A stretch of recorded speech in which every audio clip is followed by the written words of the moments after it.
Welcome to the Virtual Strategic Solutions Virtual Reality Simulation System. Accessing Legacy Dataset. Files loaded, simulation ready.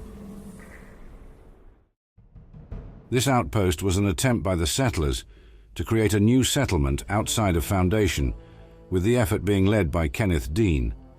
They started to construct wooden buildings across from a radioactive crater, in which they placed a rad scrubber to mitigate the radiation with the help of some technically proficient settlers.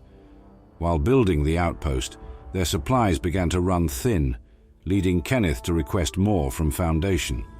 However, the crew became anxious over sightings of large shadows and figures running through the trees, stalking them.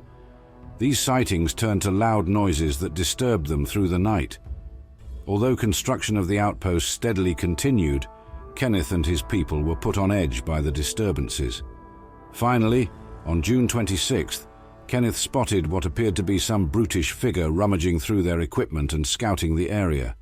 Kenneth made a plan to assemble his crew and investigate more thoroughly, and hopefully run out whatever it was out of their camp. However, 3 days later, the figures revealed themselves to be super mutants who assaulted the outpost. As it was still under construction, their defenses were in poor shape. The settlers were all killed by the attacking mutants, with Kenneth hoping that one day someone would fight back against the mutants with more success than they had.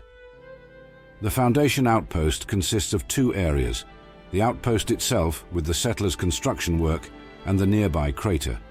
It was still under construction when super mutants attacked, meaning several supplies and construction items are left littered about. The outpost has 2 main buildings, both of which have 2 stories. The one to the northwest, near the settlement's entrance, is built over the ruins of an old brick building with an added wooden second level.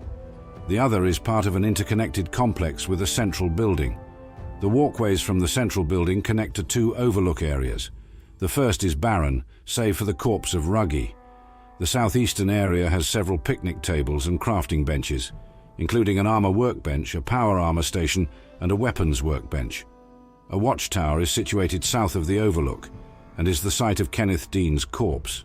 The crater is a disparate area featuring several wooden shacks and fortifications, creating a circle around the central feature of the area, a platform with the rad scrubber, some machinery, and a windmill.